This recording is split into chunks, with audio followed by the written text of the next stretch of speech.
قال نوح رب إنهم عصوني واتبعوا من لم يزده ماله وولده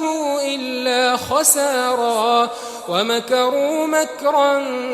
كبارا وقالوا لا تذرن آلهتكم ولا تذرن ودا ولا سواعا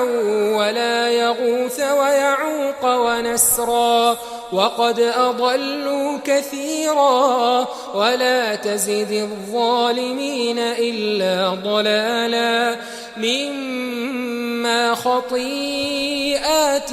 أغرقوا فأدخلوا نارا فلم يجدوا لهم